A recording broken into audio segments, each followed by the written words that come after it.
Obviously, Sillinger, getting hurt, it may have factored into that, I would think. But just having him back, I mean, it's one of those things. Yarmo has said he doesn't want him to be an up and down guy. Is that kind of what the plan is here? He's back, and let's see what he's got. Or Yes. I know, this is what I know. Hey, Portsy. We sent him down with something very positive in mind for him to get his confidence back. He took it like a man. He understood, and he did it right. And now there's an opportunity for him to come back, and we'll go from there. Obviously, we don't want to go up and down. That's not the plan whatsoever, but a plan is in place, and hopefully we stick with the plan, but performance will dictate what we do next. do you feel like the production that he showed and just having the puck a bunch, that I mean, you talked about it before, how that was good for him. Yeah. Do you feel like his confidence probably is back? I mean, you'll probably see tomorrow. But. Yeah. That was the goal, and I've never seen a guy that spent too much time in the American League and that created a struggle at the NHL level. There's a real value to play in that league, and we felt at the moment that it was the right decision for Kent, and the goal was go there, play the best you can, keep developing, keep getting stronger. We had a plan for him. We still have a plan for him in the gym, so he builds himself physically, but also getting his confidence back. Those offensive guys, it's all about confidence, and I think that's what he did. So I'm excited to have him back, really excited to have him back, and he did it right. Approached the game properly, and we're going to see what he's got tomorrow. But we're excited to have him back. Looks like he's maybe going to start on the wing based on line rushes and everything out there. Was there any thought to maybe, because he played center, looking at him? Yeah, we looked at it. And that's something we may eventually try. But right now, I'm going to start him on the wing. Yeah. Curious to see Voronkov. Me too. In the middle. Me too.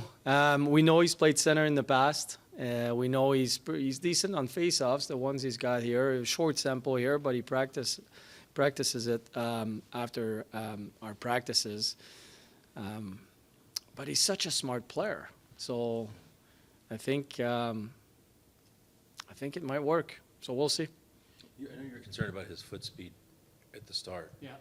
There's obviously more of a demand at center. Has he shown you that he can keep up enough that you don't think that's going to be a problem? No, I don't think so. I think his foot speed was a function of his weight at the time, because he didn't know what it's like to be at an NHL camp. So he dropped a bunch of weight, gained some muscle in a short span, but he took it very seriously. And his skating technique is good.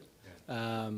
And now he understands a little bit more the pace of the NHL, so I don't worry about that. Not at this point, anyway.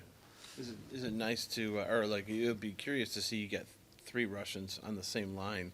So there is no, like, this guy speaks English, this guy, they're all going to be speaking Russian and doing their thing. Yeah, they can have trick plays on the ice and nobody will understand. Unless the other team speaks Russian. Yeah, exactly. I'm curious, you've seen a number of guys this year kind of go back and forth between center and wing with Beeline.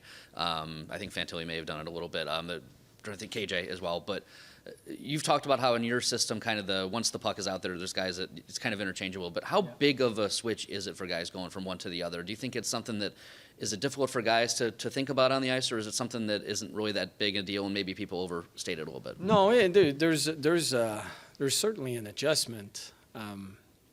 There's some consistency as far as playing center and wing. I think, in my opinion, it's easier to go from center to wing, but it's a different game, boards and stuff, and battles and breakouts. But the way we play, especially coming back to our D zone, we can be interchangeable. And then there's a switch. The center will head back to his position at some point. offensive zone forecheck, neutral zone forecheck, whether you're a wing or a center, it doesn't matter. Offensive zone plays, it doesn't matter. Neutral zone regroup, it doesn't matter. So there's a bunch of areas on the ice where it doesn't matter if you're a center or a wing. The center position is more for the D zone coverage. But having said that, if he's not the first guy coming back in the D zone, then he's going to behave like a wing for the time being. So there's an adjustment for sure. But to me, to go from center to wing is a little bit easier in the reads than center, wing to center. Back to the system, does this system in any way impact Gaudreau and Laine? Is that any reason to do, is there adaptation to it? Is it limited them offensively in their production in any way?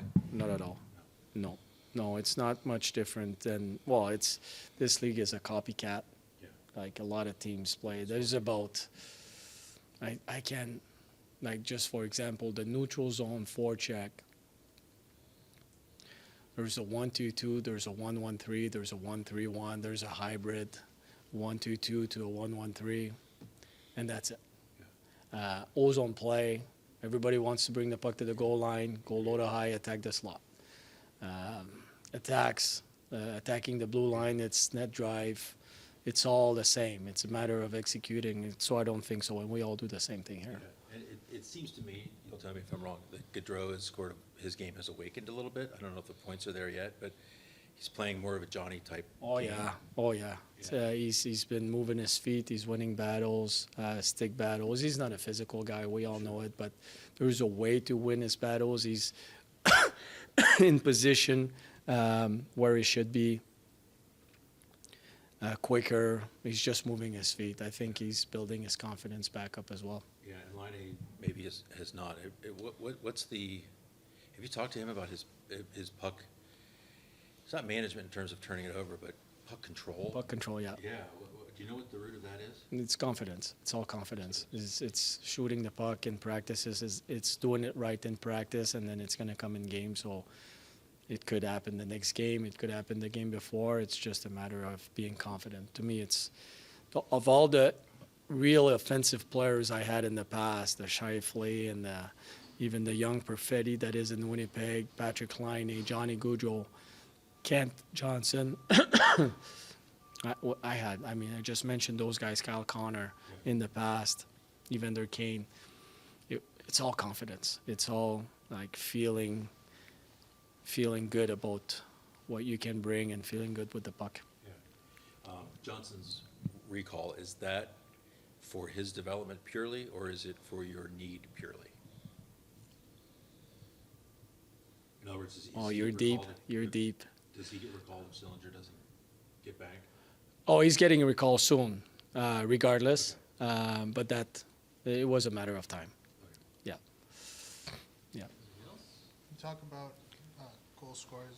Mentioned Kyle Connor. He's tied with Boone Jenner for the lead going into yesterday in 5-on-5 goals in the NHL. Can you talk about Boone? Maybe it doesn't look pretty, but he always just seems to be in the right place at the right time. Is that just a natural instinct that you can't teach? Yeah, pretty. Define pretty. I mean, to me, going to the net and scoring goals, driving the net, that's pretty to me. He just goes to the hard areas, and he's got this. It's not just going there; it's when to go there. He has this instinct and the timing to drive the net. We had a guy, you know him, Marco Dano, didn't have the career everybody expected. Yeah, he was drafted here, but I remember him. Just thinking out loud here, but his ability to time himself to go to the net, that's how he scored. Like it was pretty much perfect every time, and that's how he scored. Boone Jenner is Boone Jenner. I'm not comparing the two of them, but just that mind, that ability, that instinct, and that hockey IQ offensively, Boone, that's what he does. He goes to the net. He finds a way to get open at the net. He finds a way to get his stick open. So that's a skill. And you look at Boone Jenner scores the goals you need to have in the playoffs. He's scoring that kind of goals. That's how you score in the playoffs. So he plays that mindset, but he's really good at it. Not surprised. Like Boone he's playing with good players, but he makes that line goal as well. Like his game is quite complete. Is that instinct? You can't coach that. Is it either a play? Yeah, I think you can. Okay. I think you can. Some guys just don't like to go there, but they know they should be there. Okay. You look at Sidney Crosby, you look at the vast majority of his goals. If you go to the heat map of where he scores, it's around the net. So it's just a willingness to go there. And guys that plays on the outside, they will score differently, but there's more opportunities for them to score when you go to the net. Do you see Marchenko being more comfortable in traffic and using his body this year? I thought he was pretty comfortable last year. I feel I don't remember him shying away from going to the net. Maybe there was an adjustment coming from the KHL to here, because there's a lot. The KHL is played a little bit different. It's a different style. It's way more defensive than people think. So you have to play on the outside because they cover the middle. Maybe that was, but as far as him being willing to go to the middle, I don't recall this being a problem. But he's got that willingness for sure. Yeah, he rubbed somebody off the puck last night on the Yeah, wall. yeah, I remember yeah, seeing that last yeah, night. yeah, yeah. With Chitikov, I know he's scored goals in a couple of games here. Yeah. But it feels like the last 2-3 games he's been more noticeable as far in a positive way. Yeah. Like what is he doing differently that he's able to kind of? I think he's skating. I think he's a young, powerful man. He's still a young player, but he's a man, and he's using his size and his strength. He can skate, and his conditioning is good. So, and Chinikov, the one thing I really appreciate about him is I know we see him as an offensive guy, but he's very reliable defensively. I think eventually he could be a PK guy as well. Very smart on the ice. Like his reads and reacts are really good. And I think he's using that. And when you add to his game without the puck, his power offense, his ability to create separations with his skating abilities and his power, I think that's what we're seeing right now. He's involved. I feel he's all in now. He wants to play the right way, and he's been really good for us the last 2 or 3 games. Did you see this coming? I mean, honestly, like I was just trying to like not focus on it at all, like not think about being called up, just think as if I'm a monster for the rest of the year. And so yeah, I mean, I wasn't really thinking about it, but yeah, obviously it's great to happen. I'm really happy to be here again. And Jarmo Kekalainen said the other day that when you do come back, you're here for good. Has that been expressed to you as well? Yeah, you know, they talked about that when I was there, like just saying like, yeah, they don't want me to be an up and down guy, and so yeah, it's good. What did you gain? Tons of goals and points for sure, but what did you gain while you were with Cleveland? Yeah, I mean, I think I played a lot, played a lot of situations out there in 3-on-3 OT, playing center, which is good, like getting reps in the middle and taking face-offs and, playing a lot on the power play. So I think it was just great to, like have the puck a lot and, really get my game going. Yeah. They've also spoken about confidence. Do you think your confidence is in a better spot now than it was when you went down? Yeah, I mean, I think, like, that's something I kind of try to always, like, I think I always have good confidence. That's something that doesn't really waver for me, even if I'm not getting the points. I know, like, it can come and go, but I know I'm a good player no matter what. So, but yeah, I mean, it's definitely, like, I feel more in a rhythm. Like, I just played a lot of hockey, got a lot of touches, so, yeah, I definitely feel really good. Kent, you went from playing center and junior, obviously, you go to Michigan, and it's just there's not a spot there. So that's 2 years, and then last year didn't really get a huge chance to play center. Got some. How enjoyable was it to just to get that chance in professional hockey to just you're a center, you're going to be the top line center? Mm-hmm. Was that good, and do you feel like that helped you? Yeah, definitely. I think it was great for me. It definitely benefited me, and yeah, it was really fun to play in the middle. So it was good. Did you feel like at the start of the year that you were kind of fighting it a little bit? You just weren't quite playing your game at that point? The points weren't coming quite as much. Yeah. Just wanted your perspective. Yeah, like I mean, it's kind of long gone, but yeah, I mean, like I don't think I was, my best. Didn't feel like I was, getting as many chances or touches as normal. So, but I mean, I'm not like worried about it at all. Like I'm a really good player, and I know I can do it. So. Yeah. Did I think that time in Cleveland kind of drove that home though? Like you kind of feel like, especially it's a different league, but you were starting to get those chances and stuff. Yeah, no, definitely. Like I said, I feel like I'm in a good rhythm. I just played a lot lot of good hockey, and like I said, so I feel really good. How much, like, how long does it take? Like, you go down there and you're playing 1C and you're having the puck a lot. Does it not come back, but like, you know, the confidence with the puck, how much does that increase, you know, when you get that much time with it? Yeah, no, definitely. I think it was huge. I mean, I don't think there's, you know, you can, you know, put as many hours in at practice after practice as you want, but there's nothing like getting the puck in a game, you know, having all the pressure in a game and making those reads. So, yeah, I think it was really good for me. You're in a pretty good spot, looks like. 30, Yeah, 31. it's perfect. Yeah, it's really nice. Yeah. Have you been able to watch any of the Jackets games while you were in Cleveland? or- Yeah, I've watched a few. Yeah, obviously we were playing a lot too, like similar nights, but yeah, I just got to watch a few too.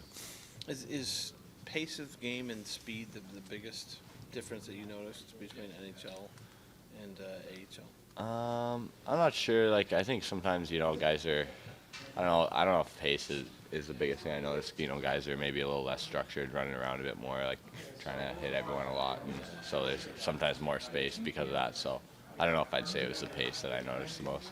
Yeah. So like, that's what's like the biggest challenge then coming up back up here is there's more of a structure type of thing that you got to work through. Yeah, I think so. How nice was it to play with Christy?